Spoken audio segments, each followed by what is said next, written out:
Bismillahirrahmanirrahim. Assalamualaikum warahmatullahi wabarakatuh. Alhamdulillah wassalatu wassalamu ala Rasulillah wa ala alihi wa ashabihi wa man tabi'ahum bi ihsan ila yaumil qiyamah. Qala Allah Ta'ala fi kitabil karim. A'udzu billahi minasyaitonir rajim. Innal muttaqina fi jannatin wa 'uyun. Akhidina ma atahum rabbuhum. Innahum kanu qabla dzalika muhsinin. Kanu qalilan minal laili ma yahja'un wa bil ashari hum yastaghfirun wa fi amwalihim haqqun lis-sa'ili wal mahrum. Wa qala Allah Ta'ala lil ladzina ahsanul husna wa ziyadah wa la yarhaqu wujuhum qatar wa la dhillah ulaika ashabul jannati hum fiha khalidun. Wa qala Ta'ala alladzi khalaqal mauta wal hayata liyabluwakum ayyukum ahsanu amala. Amma ba'du fa inna khairal kalami kalamullah wa khairal hadi hadi Muhammadin sallallahu alaihi wasallam. Jemaah rahimakumullah, alhamdulillah pada malam hari ini insyaallah kita sebentar lagi memasuki 19 Sya'ban hari ini, tadi pagi, tadi siang 18 Sya'ban. Besok malam ini sudah memasuki tanggal 19 Sya'ban ya. Berarti kurang lebih 11 hari lagi kita sudah memasuki bulan Ramadan ya. Sya'ban itu artinya perbekalan ya. Jadi di bulan Sya'ban kita dianjurkan berbekal ya. Kalau dalam bahasa dunia olahraga namanya untuk pemanasan, untuk warming up ya. Warming up supaya nanti kita betul-betul masuk ke dalam bulan Ramadan. Itu bisa memaksimalkan segala kebaikan yang bisa kita lakukan. Jamaah rahimakumullah ya, di bulan Ramadan itu ada janji dan ada ancaman. Janjinya adalah di bulan Ramadan itu menjadi orang yang bertakwa. Dan takwa itu dijamin kebahagiaan dunia akhiratnya. Orang bertakwa itu adalah orang yang di dunia yang dijamin oleh Allah Subhanahu wa taala. Ya, dalam surat At-Talaq ayat ke-2 sampai ke-4 ya. Allah mengatakan, "Wa may yattaqillaha yaj'al lahu makhrajan." Siapa yang bertakwa kepada Allah, pasti Allah akan berikan jalan keluar dari setiap masalahnya. Orang bertakwa itu orang yang tidak pernah stres. Kenapa? Karena orang bertakwa itu setiap dia punya masalah pasti Allah berikan jalan keluar. Ya, bukan hanya itu kata Allah, orang bertakwa juga wa may yattaqillaha yaj'al lahu min amrihi yusra, ayat keempatnya. Siapa yang bertakwa kepada Allah pasti akan dimudahkan segala urusannya. Jadi orang bertakwa itu adalah orang yang jika punya masalah bukan hanya solusi saja yang Allah berikan, tapi solusi itu mudah ya. Solusi itu mudah ya. Makanya jamaah Allah ya, kalau kita punya masalah ya, kalau kita punya masalah kemudian kita berpikir mencari jalan keluarnya, begitu kita ketemu jalan keluarnya dan ternyata susah menemukan jalan keluarnya, itu bisa jadi karena itu solusi bukan dari Allah. Itu solusi dari hawa nafsu kita. Karena Allah sudah bersumpah, solusi yang Allah berikan itu tidak menyusahkan. Solusi yang Allah berikan itu adalah justru memudahkan ya. Apalagi kalau kita sudah sulit mencari jalan keluar ya, maka mungkin bisa jadi kita harus mencari jalan ke dalam ya. Jangan sibuk mencari jalan keluar, carilah jalan ke dalam ya. Nanti kita akan bahas bagaimana cara mencari jalan ke dalam itu ya. Ada jalan keluar, ada jalan ke dalam ya, jalan ke dalam. Nanti kita insyaallah akan sedikit kisahkan beberapa orang di dalam Al-Qur'an ketika mereka tidak bisa mencari jalan keluar, maka mereka mencari jalan ke dalam ya. Jadi tidak setiap masalah harus cari jalan keluarnya. Ada juga yang harus cari jalan ke dalamnya ya. Kira-kira seperti itu ya. Orang-orang bertakwa Allah jamin rezekinya, orang-orang bertakwa Allah akan cukupkan segala kebutuhannya. Wa yarzuqu min haitsu la yahtasib, wa may yatawakkal 'ala Allahi fa huwa hasbuh. Jadi Ramadan itu untuk menjadikan kita bertakwa supaya dengan Ramadan kita jadi orang bahagia di dunia ya. Dan orang bertakwa di akhirat dijamin surga, itu sudah pasti Pak ya. Banyak ayat yang menjelaskan orang bertakwa itu dijamin surga. Bahkan orang bertakwa itu bukan saja dijamin surga. Dalam surat ke-50 ya, surat Qaf ya, ayat 31 sampai 35 Allah katakan Uslifatil jannatu lil muttaqina ghairu ba'idin. Surga itu didekatkan kepada orang bertakwa tanpa jauh. Jadi orang bertakwa itu bukan saja dijamin masuk surga langsung tanpa mampir ke neraka, tapi orang bertakwa juga dijamin dia surganya didekatkan. Yang dimaksud surga didekatkan itu yang dimaksud surga didekatkan itu adalah dua. Yang pertama, dia diringankan hisabnya, ya. Sebagaimana Rasulullah SAW sering sekali berdoa kepada Allah di dalam sholatnya, terutama ketika beliau membaca ayat-ayat tentang akhirat. Allahumma hasibni hisaban yasir. Dari Aisyah, ya. Dari Aisyah, kata Aisyah, Rasulullah SAW sering sekali di dalam berdiri sholatnya ketika membaca ayat-ayat Al-Quran. Rasulullah sering sekali membaca ketika terutama ayat-ayat tentang akhiratnya. Idza zulzilatil ardu zilzalaha, hafal ya, yang kita hafal ya. Al-Qari'ah, Mal-Qari'ah, itu tentang akhirat. Maka Rasulullah SAW selalu menyampaikan membaca doa itu, Allahumma hasibni hisaban yasir. Ya Allah, hisablah aku dengan hisab yang mudah. Ya. Hisab itu jawabanullah ya. Hisab itu ada dua model. Ya. Hisab itu ada dua model. Yang pertama Rasul mengatakan namanya hisab arad. Ya, hisab aradun pakai ain ya. Aradun artinya dinampakkan. Yang kedua namanya hisab munaqasyah ya. Hisab aradun, yang kedua hisab munaqasyah ya. Kata Rasulullah, man husiba udziba. Barang siapa yang dihisab maka dia akan tersiksa. Wa qala Aisyah, kemudian Aisyah berkata ya Allah mengatakan fasaufa yuhasabu hisaban yasira. Wahai Rasulullah, kenapa orang yang dihisab itu pasti tersiksa? Bukankah Allah berfirman fasaufa yuhasabu hisaban yasira? Maka kelak Allah akan menghisab mereka dengan hisab yang mudah. Kata Nabi, fadzalikal arad, itu namanya hisab aradun ya, hisab arad ya. Wa man nuqisha hisabi, kata Rasulullah, barang siapa yang dimunaqasha hisabnya maka dia binasa. Jadi dari hadis ini pada Aisyah, hisab itu ada dua ya. Ada yang pertama hisab aradun ya, artinya dinampakkan. Yang kedua hisab munaqashah, yang didebat ya. Maksudnya Pak, kalau secara umum ya, hisab aradun itulah hisab global ya. Hisab secara global ya. Seperti Bapak beli barang dalam bentuk jumlah yang banyak ya, itu pasti kan kita ngecek barang itu kan tidak satu-satu ya. Paling kita ngambil sampel aja Pak ya. Ambil sampel 2-3 biji, sampelnya bagus, speknya bagus, sesuai dengan apa yang kita inginkan, nanti kita borong ya. Nah kira-kira begitulah Pak, itu namanya hisab aradun Pak ya. Hisab yang secara global saja ya. Maka ini sangat mudah. Yang kedua namanya hisab munaqasyah. Hisab munaqasyah itu Pak detail ya. Seluruh dosanya dihisab satu persatu, seluruh amalnya dihisab satu persatu, seluruh nikmatnya dihisab satu persatu dari dia mulai balik sampai dia meninggal dunia ya. Bahkan seluruh harta juga dihisab, umurnya juga dihisab ya. Kebayang Pak ya, kalau kita dihisab mata saja Pak, dihisab mata saja, satu mata aja Pak kita hisab ya.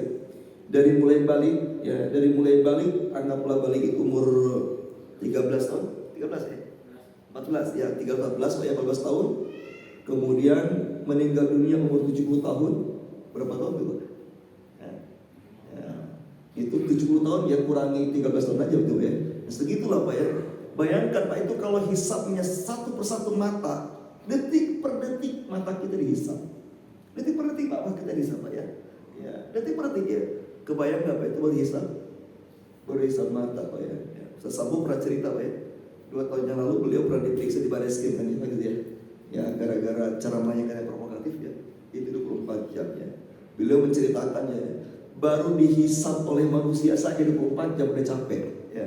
Udah capek. Gimana nanti dihisab oleh Allah Subhanahu wa taala Pak ya, umur kita, terus ilmu kita, harta kita, terus tubuh kita, dosa-dosa kita, amal kita dihisab.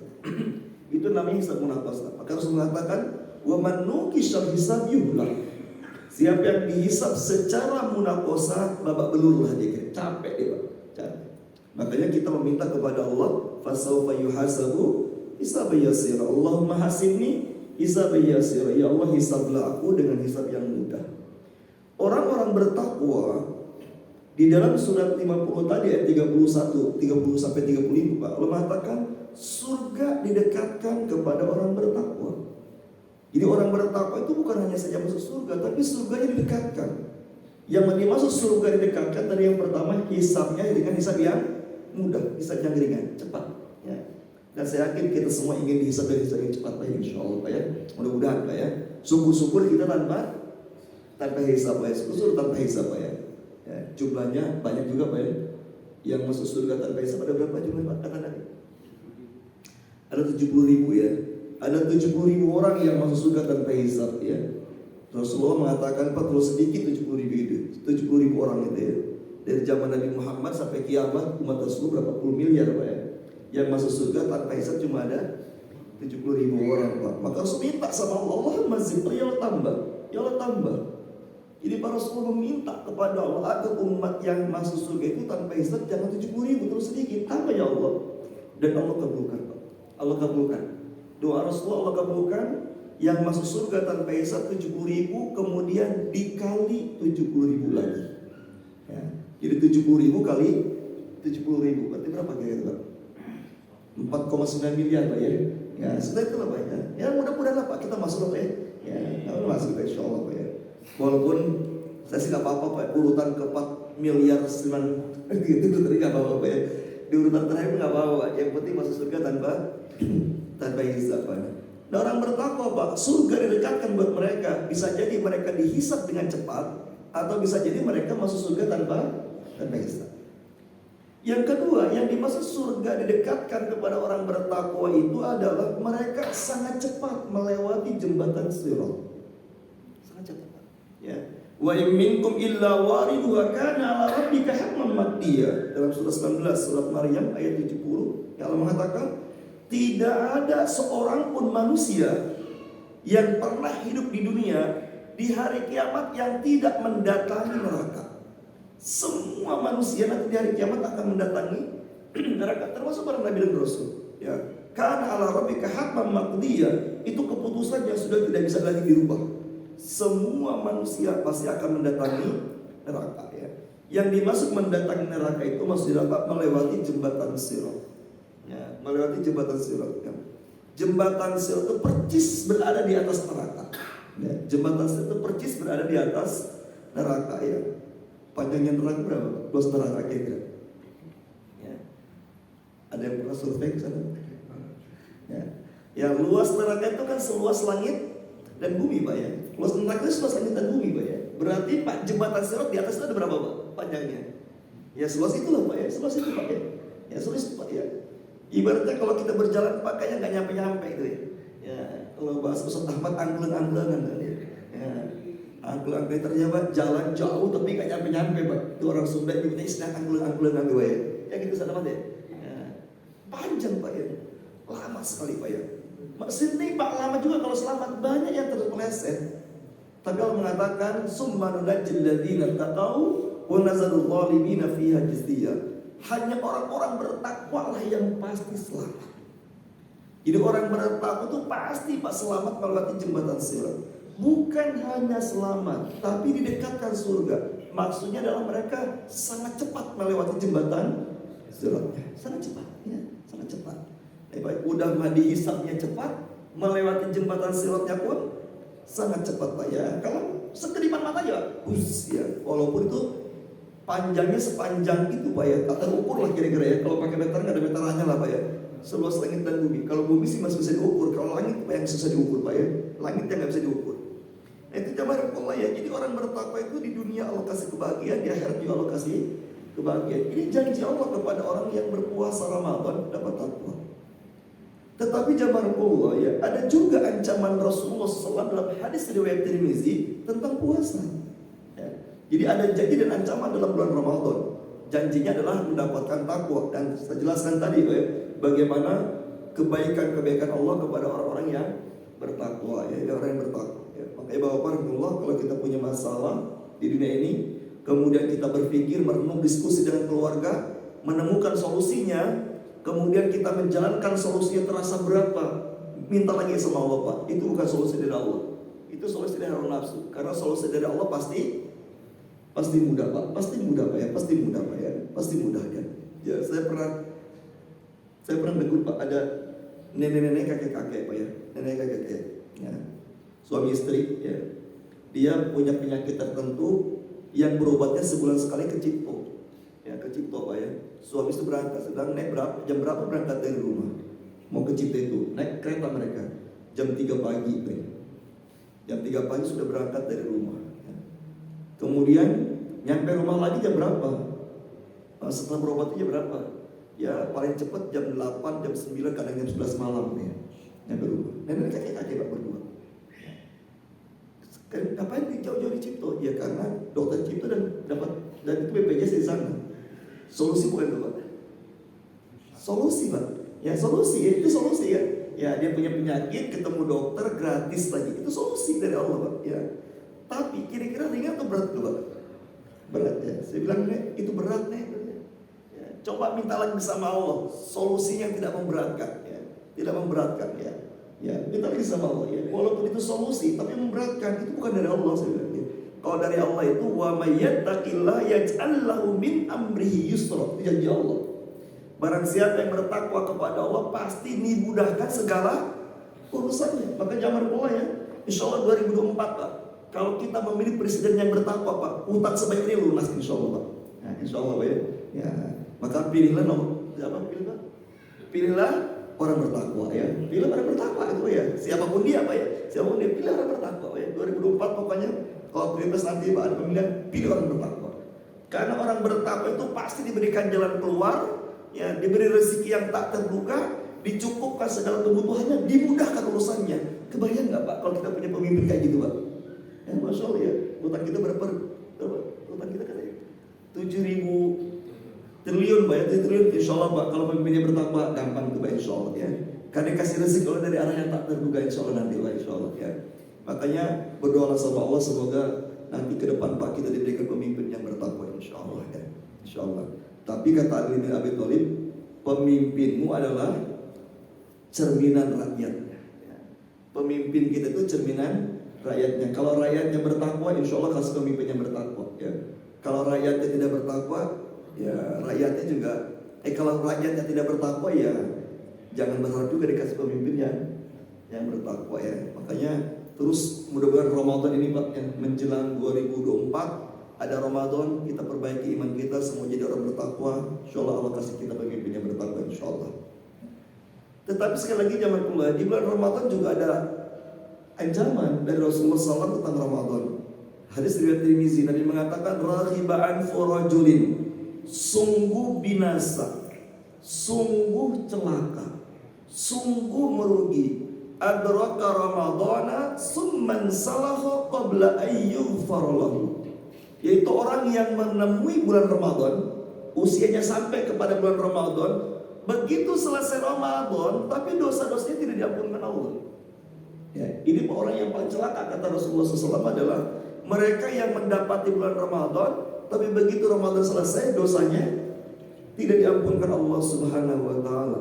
Ini ancaman Pak. Ini berarti menunjukkan banyak orang begitu keluar Ramadan dosanya tidak diampunkan. Dan yang menarik Pak, yang menarik adalah ya di dalam surat 65 ayat kelimanya ternyata yang pasti diampuni dosanya adalah orang-orang bertakwa. Wa may yattaqillaha yukaffir anhu sayyi'ati wa yu'dhim lahu ajra, kata Allah. Barang siapa yang bertakwa kepada Allah pasti diampunkan kesalahan-kesalahannya, dosa-dosanya, dan Allah lipat gandakan pahalanya. Masya Allah Pak. Jadi orang bertakwa itu kalau Ramadan nanti ke depan ini Pak, bulan depan kita Ramadan, begitu kita ke Ramadan Pak, maka semua dosa kita diampunkan dan setiap kebaikan yang kita lakukan Pak itu pahalanya lipat gandakan. Rasulullah menggambarkan begini Pak ya, bagaimana besarnya pahala amal soleh orang bertakwa Pak ya. Rasulullah menggambarkan dalam hadis riwayat Muslim Pak, menggambarkan betapa besarnya pahala ibadah, pelipat gandaan pahala ibadah orang-orang yang bertakwa ya. Rasul mengatakan kalau kita hari ini Pak bersedekah emas sebesar gunung, ada yang pernah Pak? Ya, sedekah emas gunung Pak ada yang pernah? Ya, alasannya kan tidak punya Pak ya. Ya, tidak punya. Kalau punya kira-kira disedekahkan semua nggak, Pak? Ya, nggak perlu tentu juga, Pak ya. Ya, jadi kata Rasulullah, kalau kita hari ini bersedekah emas segunung, itu pahala emas yang kita sedekahkan sebesar gunung, Pak. Kata Nabi, tidak bisa mengalahkan pahala sedekah para sahabat segenggam gandum. Hadis sahih ini, Pak. Sahabat Nabi dulu, Pak, bersedekah cuma segenggam gandum. Hari ini kita bersedekah emas segunung, Pak. Tapi ternyata sahabat itu yang sedekah segenggam gandum, itu ternyata pahalanya nggak bisa dikalahkan oleh sedekah emas segunung. Kenapa bisa begitu kira-kira? Rasulullah mengatakan, wa may yattaqillaha yukaffir anhu sayyiati wa yu'dhim lahu ajra. Orang bertakwa itu dilipat gandakan pahalanya. Jadi kenapa para sahabat itu, Pak, pahalanya nggak bisa dikalahkan? Karena tingkat ketakwaan mereka di atas kita. Ya, tingkat ketakwaan mereka di atas kita. Ya. Makanya orang bertakwa itu pas sudah dosanya diampunkan, pahalanya dilipat gandakan. Ibarat perusahaan, Pak ya. Ibarat perusahaan orang yang pahalanya dilipat gandakan, dosanya diampunkan semuanya. Ibarat perusahaan, Pak, itu untungnya besar, gak punya hutang. Ya, untungnya besar dan gak punya hutang. Kadang-kadang mohon maaf, Pak ya, ada orang punya perusahaan, keuntungan per bulannya besar, tapi juga tiap bulan dia harus bayar cicilan hutang ke bank, Pak. Besar juga gitu, Pak ya. Besar juga gitu, Pak ya. Nah, dulu ada seorang dosen IKA, Pak, dosen IKA ya. Namanya Ustadz Hidayat Tanjung ya. Nah, beliau mengatakan bahwa salah satu penyebab global warming ya, pemanasan global itu karena riba, dia bilang ya. Salah satu sesuatu dari pemanasan global itu karena riba, salah satunya. Itu analisa dia, Pak ya. Riba ya. Kenapa riba, dia bilang? Kenapa riba menjadi penyebab pemanasan global? Ya karena perusahaan-perusahaan yang punya uang ke bank konvensional itu bayar bunganya saja kan udah besar. Ya. Nah, bagaimana supaya bayar bunganya itu tertutupi ya? Maka dia harus 24 jam pabrik itu dibuka. Ya. Harus 24 jam pabrik itu bekerja, Pak. Ya, karena kalau tidak 24 jam, ya kalau 24 jam itu nggak tertutup kan dia bilang ya. Itu kan nggak tutup ya. Kalau Bapak baca bukunya Shafi Antonio ya, tentang bagaimana pasar zaman Rasulullah. Zaman Rasulullah itu pasar dibuka pada subuh, selesai pada sebelum zuhur, udah tutup kan. Ya. Jadi pasar zaman Nabi itu, para ekonomi itu, para pembisnis itu zaman Nabi itu berbisnisnya pada subuh, selesai sebelum zuhur. Habis itu nggak pernah lagi berbisnis. Tapi kebayang nggak Pak kekayaan para sahabat Nabi, Pak? Abdurrahman bin Auf, ya, Utsman bin Affan, Abu Ayyub al-Ansari, Pak ya. Itu luar biasa, Pak. Itu luar biasa ya. Kenapa? Karena mereka ada orang-orang yang bertakwa, dibantu oleh Allah Subhanahu wa taala. Asal itu jamaah Allah ya. Jadi orang-orang bertakwa itu ibaratnya mereka adalah orang-orang yang pasti bahagia di akhirat karena mereka punya investasi yang luar biasa. Nanam sahamnya besar, ya, terus bermodal besar karena pahala lipat gandakan dan tidak punya hutang. Ya, karena semua dosanya diampunkan Allah Subhanahu wa taala.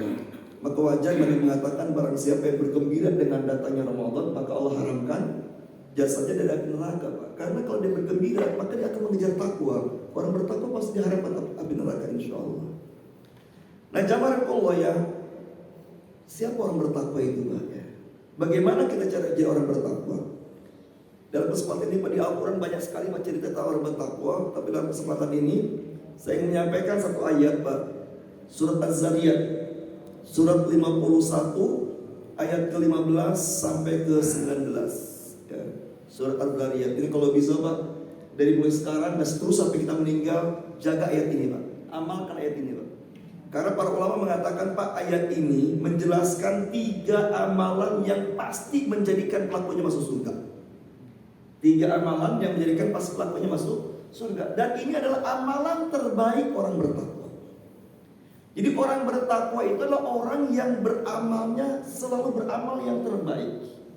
Ya, terbaik itu bahasa Qur'annya adalah ihsan atau ahsan. Alladzi khalaqal mauta wal hayata liyabluwakum ayyukum ahsanu amala. Ya.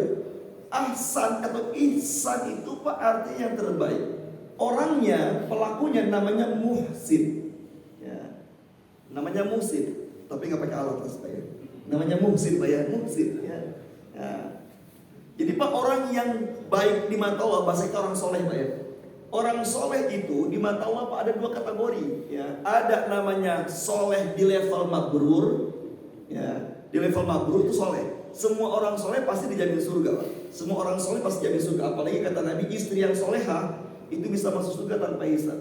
Tapi soleh itu ada dua kategori. Kategori pertama namanya mabrur ya. Makanya ada istilah haji mabrur, ada haji mabrur. Dan mabrur itu zamannya abror.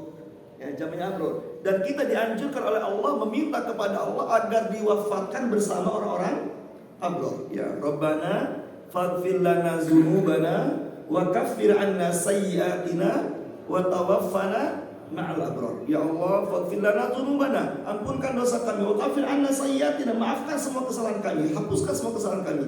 Wa tawaffana ma'al abror, wafatkan kami bersama orang-orang abror. Abror itu jamak dari mabrur. Itu orang soleh Pak. Itu soleh di level mabrur. Artinya para ulama mengatakan mabrur itu artinya apa? Senang berbuat kebaikan, meninggalkan dosa-dosa besar ya. Jadi mabrur itu adalah senang berbuat kebaikan, senang beramal baik, dan meninggalkan dosa-dosa besar Pak. Itu namanya mabrur.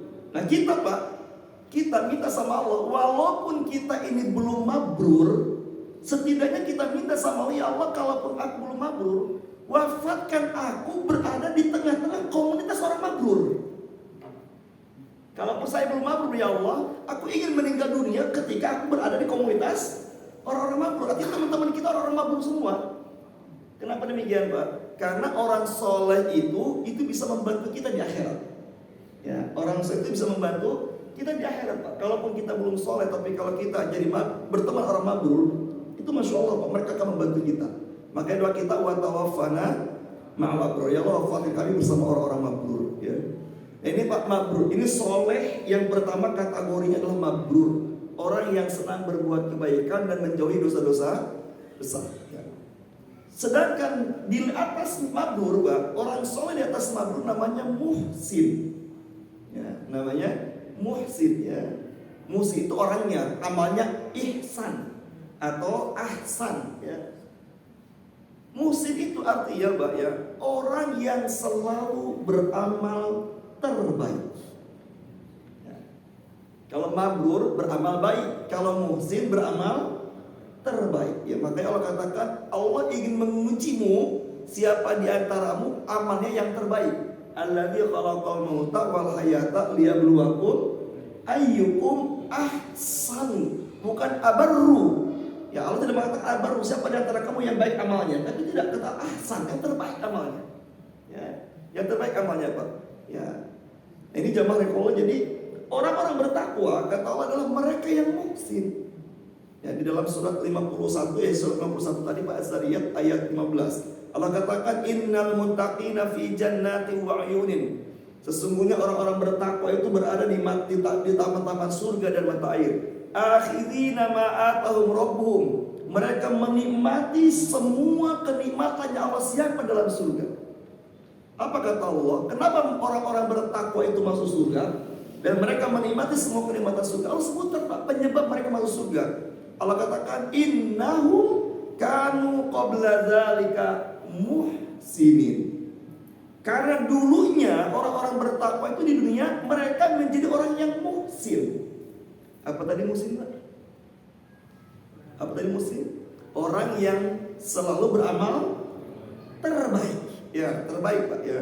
Ya, makanya kalau kita baca dalam hadis Pak, ihsan itu kan definisinya engkau beribadah seolah-olah engkau melihat Allah. Kalau engkau tidak melihat Allah, Allah melihatmu.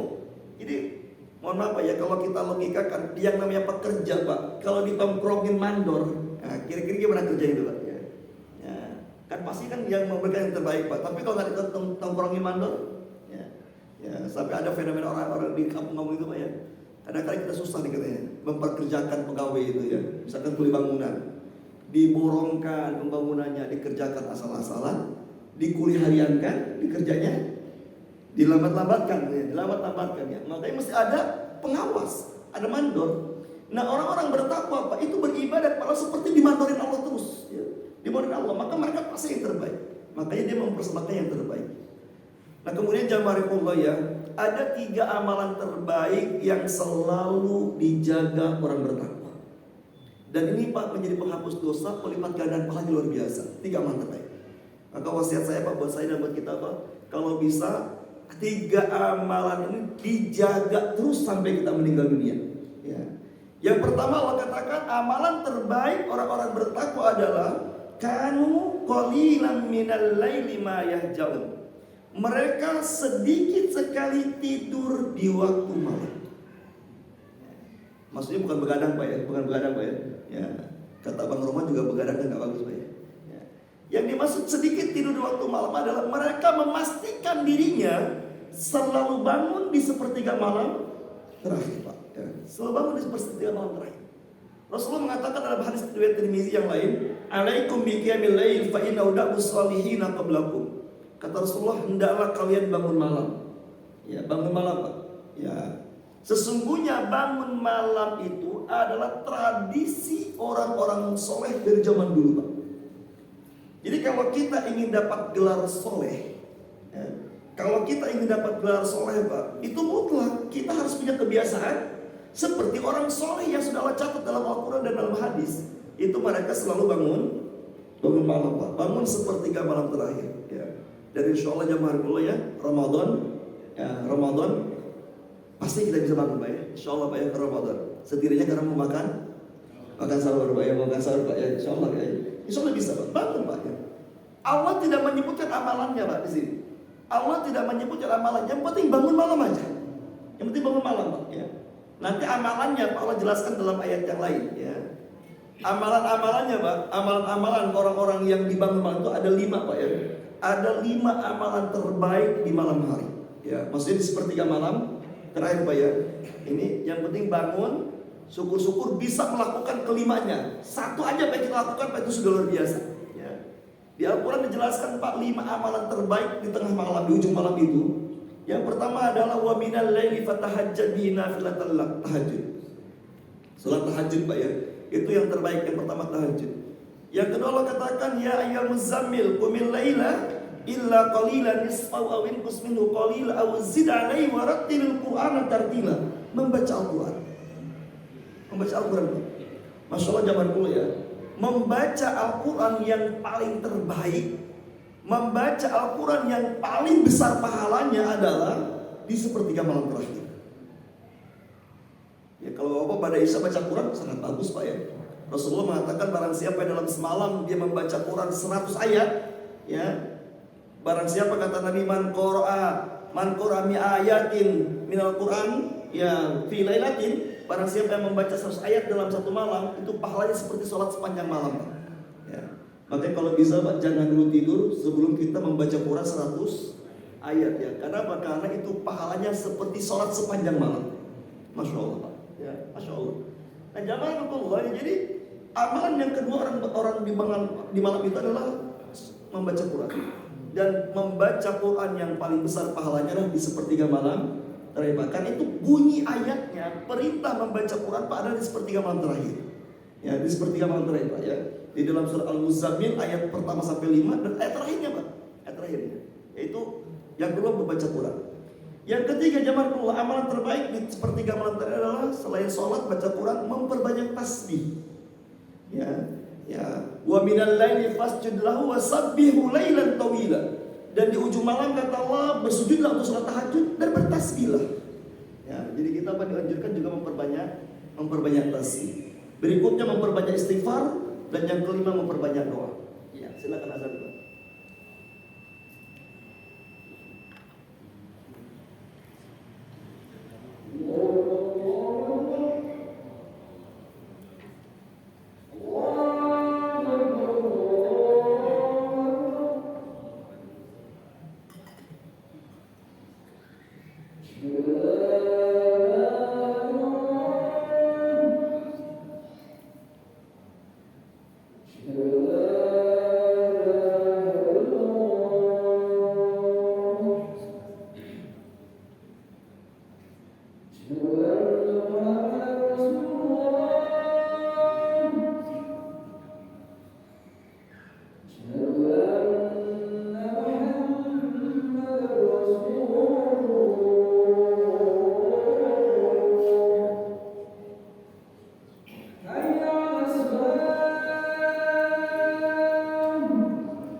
Baik Pak ya, saya ulangi. Jadi yang pertama, amal orang bertakwa yang terbaik adalah bangun di sepertiga malam. Terakhir amalannya ada 5 yang terbaik Pak ya. Sholat, terus membaca Quran, memperbanyak tasbih, memperbanyak istighfar, dan memperbanyak doa ya. Yang menarik jamaahullah, 5 amalan terbaik ini bagi orang bertakwa itu oleh Rasulullah SAW dicontohkan dalam satu aktivitas. Sekali lagi Pak ya, 5 amalan terbaik yang Allah jelaskan di Al-Quran di sepertiga malam terakhir itu: sholat tahajud, membaca Quran, memperbanyak tasbih, memperbanyak istighfar, dan memperbanyak doa. Itu sama Nabi Pak dilakukan dalam satu aktivitas, dalam sholatnya. Dalam sholatnya Pak. Rasulullah mengatakan Pak, sebaik-baiknya sholat malam adalah yang paling lama berdirinya. Kalau berdiri berarti kita baca Al-Quran Pak, baca Al-Quran ya. Maka jawaban Paul ya, kalau sholat tahajud itu Pak yang paling terbaik Pak, lama berdirinya, baca Qurannya panjang ya. Huzaifah pernah bermakmum kepada Rasulullah SAW, Pak pengen tahu bagaimana lamanya Rasulullah dalam sholat tahajudnya. Kan kakinya bengkak-bengkak katanya ya. Nabi itu kan kalau sholat tahajud kakinya sampai bengkak-bengkak. Kalau kita ya, sebelum tahajud sudah bengkak Pak, asam uratnya kambuh gitu ya. Kalau Nabi Pak sholat tahajud sampai bengkak kan lama, kita sebelum tahajud udah bengkak. Nah, Huzaifah Pak pernah bermakmum pada Rasul, pengen tahu seberapa lama Rasul berdirinya dalam sholat tahajud Pak. Masya Allah Pak. Itu dijelaskan dalam kitab Sifat Sholat Nabi ya. Huzaifah ketika bermakmum kepada Nabi Pak, itu rakaat pertama Nabi baca Al-Baqarah. Kata Huzaifah ya paling 100 ayat lah. Ternyata Pak Al-Baqarah selesai. Begitu Rasul membaca la yukallifullahu nafsan illa wus'aha, ayat terakhir Al-Baqarah, apa kata Huzaifah? Pasti ruku setelah ini. Ya, 286 ayat itu Pak. Ya 2 juz lebih. Ya. Ternyata begitu Rasul selesai baca Al-Baqarah Pak, ternyata Rasul melanjutkan surat An-Nisa 176 ayat. Ya. Begitu Rasul membaca yastaftunak, ayat terakhir Pak, apa kata Huzaifah? Ini ayat terakhir An-Nisa ini. Pasti habis ini ruku. Ternyata Nabi Pak melanjutkan surat Ali Imran. Ali Imran. Berapa itu Pak ya? 286 tambah 176 ayat ditambah 200 ayat Pak. Itu 5 juz setengah. Mohon maaf Pak ya, kalau saya boleh tanya, bahwa pernah sekali baca Quran 5 juz Pak? Pernah sekali baca Quran 5 juz Pak? Belum pernah. Paling banyak berapa Pak? 1 juz atau 2 juz. Itu pun dengan banyak gaya Pak ya. Sila, selonjor, banyak miring, ada banyak gaya. Rasulullah Pak 5 juz lebih Pak, 1 gaya berdiri aja. Kenapa? Karena kata Rasulullah Pak, sebaik-baiknya sholat malam adalah yang paling lama berdirinya. Karena membaca Quran yang terbaik itu di situ Pak. Situ Pak. Udah Pak di sepertiga malam terakhir waktu terbaik, di dalam sholat pula lagi. Ya. Itu yang kedua Pak ya. Jadi amalan terbaik, ya amalan terbaik di malam hari itu, di ujung malam itu, dapat di sepertiga malam, sholat dan membaca Quran. Nabi membaca Quran di dalam sholatnya. Ya kalau Bapak nggak hafal, pegang HP aja Pak ya. Ya kalau nggak hafal boleh dilihat Pak di HP Pak ya. Ya Qurannya. Tapi kalau bisa, kalau pakai HP Pak, itu paket datanya matikan dulu. Ya nanti lagi baca Quran, WA pula masuk Pak ya. Nah, masuk, matikan dulu Pak. Apa-apa. Ya tahu. Karena sholat sunnah boleh baca Quran Pak, boleh dibaca kalau sholat sunnah. Ya karena sholat wajib. Nah yang ketiga Pak, amalan terbaik di sepertiga malam adalah kata Allah memperbanyak tasbih. Surat Al-Insan ayat 26. Wa minal laili fasjud lahu wasabbih lailan tawila. Yang keempat adalah memperbanyak istighfar. Ternyata Pak, Nabi memperbanyak tasbih dan memperbanyak istighfarnya Pak, itu di ujung di sepertiga malam Pak. Itu pun dalam sholat, yaitu di waktu ruku dan di waktu sujud. Ya, mohon maaf Pak ya kalau selama ini mungkin ada orang yang membaca tasbih subhana rabbiyal azim wa bihamdi, sujud subhana rabbiyal a'la wa bihamdi Pak. Tapi Nabi Pak, itu kalau sholat malam itu membaca tasbihnya beda. Ya, walaupun ini semua sholat boleh Pak ya. Ya, subhanaka Allahumma Rabbana wa bihamdika Allahumma gfirli. Ini bacaan ruku dan sujud versi lain. Ya, ada 5 kalimat Pak. Subhanaka Allahumma Rabbana wa bihamdika Allahumma gfirli. Nabi memperbanyak Pak membaca itu di waktu ruku dan sujudnya. Memperbanyak Pak. Karena perintah Allah di sepertiga malam perbanyaklah tasbih dan perbanyaklah istighfar. Nabi gabungkan Pak. Kata Allah fasabbih bihamdi rabbika wastaghfir, bertasbihlah dan beristighfarlah. Sejak turun surat An-Nasr Pak, sejak turun surat An-Nasr, Nabi memperbanyak berzikir, tasbih dan istighfar digabungkan. Di sholatnya di waktu ruku dan sujud subhanaka Allahumma rabbana wa bihamdika waghfirli. Apa kata Huzaifah Pak? Yang tadi Huzaifah bermakmum kepada Nabi sholat tahajudnya. Tadi ketika berdirinya Nabi membaca Al-Baqarah, An-Nisa dan Ali Imran. Lama Pak ya, lama. Apa kata Huzaifah Pak? Begitu Nabi ruku, itu rukunya lamanya mirip seperti berdirinya. Ini seperti berdirinya Pak. Seperti berdirinya. Kalau 5 juz, kalau 1 juz misalkan, anggaplah kalau Nabi Pak udah fasih lancar, anggaplah 1 juz 15 menit. Kalau 5 juz berapa itu Pak? Nah kata Huzaifah itu rukunya lamanya mirip seperti itu. Pertanyaan apa yang dilakukan Nabi Pak bacaannya? Memperbanyak subhanaka Allahumma Rabbana wa bihamdika Allahumma gfirli Pak. Ini kalau bisa Pak di sholat malam Pak, itu bacaan ruku dan sujudnya Pak. Karena ini menggabungkan perintah-perintah Allah ya. Subhanaka Allahumma Rabbana wa bihamdika Allahumma gfirli. Yang terakhir Pak, memperbanyak berdoa. Kapan Nabi memperbanyak berdoanya Pak? Nabi memperbanyak berdoanya di waktu sujud. Di atas kita. Jadi Rasulullah Pak, sholat tahajudnya nggak sebentar, lama. Ya, sholatnya lama. Makanya jamaahullah berdasarkan riwayat ini, kalau sholat duha itu yang ditekankan adalah memperbanyak rakaat. Kalau sholat duha itu ditekankan memperbanyak rakaat. Tapi kalau sholat tahajud Pak, yang ditekankan memperbanyak zikir dalam sholatnya. Memperbanyak zikir dalam sholatnya ya. Berdirinya memperbanyak baca Quran. Ketika rukunya memperbanyak membaca tasbih dan istighfar. Iktidalnya apa kata Huzaifah? Begitu Nabi iktidal, itu iktidalnya Nabi lamanya mirip seperti rukunya. Begitu Nabi sujud, itu lamanya sujud mirip seperti iktidalnya. Ini semua gerakannya mirip-mirip lamanya Pak. Maka wajar kalau Nabi kakinya sampai Pak. Jadi sekali lagi Pak ya, jadi kalau sholat tahajud Pak, yang ditekankan bukan banyaknya rakaat ya, tapi sholat tahajud ditekankan adalah banyaknya berzikir di dalam sholatnya. Banyak berzikir dalam sholatnya. Makanya amalan muhsin itu adalah Pak, bangun malam, kemudian memperbanyak istighfar di ujung malam ya. Tadi Pak pernah bangun malam. Yang kedua memperbanyak istighfar di ujung malam. Ujung malam itu bahasanya sahur Pak, setengah jam sebelum subuh kira-kira seperti itu ya. Itu berbanyak istighfar. Makanya sekali lagi ya, ya, nanti waktu sahur Pak, waktu kita nanti waktu sahur Pak, kalau bisa urusan-urusan dunia yang dapat kita tinggalkan, perbanyaklah memperbanyak istighfar. Jadi para ulama mengatakan Pak, memohon ampun di sepertiga malam terakhir Pak, itu jaminannya surga, bukan lagi diampunkan jaminannya. Memperbanyak istighfar, memohon ampun kepada Allah di ujung malam, ya sepertiga malam terakhir Pak, itu jaminannya bukan saja diampunkan dosa kita Pak, tapi langsung jaminannya surga. Dan amalan yang ketiga Pak, yang terakhir adalah memperbanyak sedekah, ya terutama sedekah pagi Pak.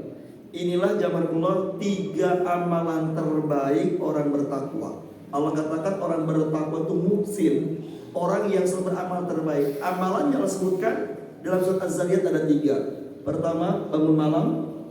Yang kedua, memperbanyak istighfar di ujung malam, ya mohon ampun pada Allah. Dan yang ketiga, membiasakan untuk bersedekah, terutama Pak, ditekankan sedekah subuh. Insyaallah jamaahullah ya, kalau kita bisa menjaga 3 ini, Mudah-mudahan dengan 3 amalan ini, bangun malam, memperbanyak istighfar di ujung malam, dan terbiasa bersedekah, mudah-mudahan Pak, dengan 3 amalan ini Allah catat kita menjadi orang-orang yang bertakwa di level muhsin, ya. Soleh di level muhsin, bukan lagi soleh di level mabrur, tapi soleh di level muhsin, ya. Dan ini mudah-mudahan di bulan Ramadan bisa kita maksimalkan insyaallah. Hadanallahu wa iyyakum ajmain. Mohon maaf atas segala kekurangannya. Kita tutup dengan doa penutup majelis. Subhanaka Allahumma bihamdika asyhadu an la ilaha illa anta astaghfiruka wa atubu ilaik. Wa lakum minkum wassalamualaikum warahmatullahi wabarakatuh.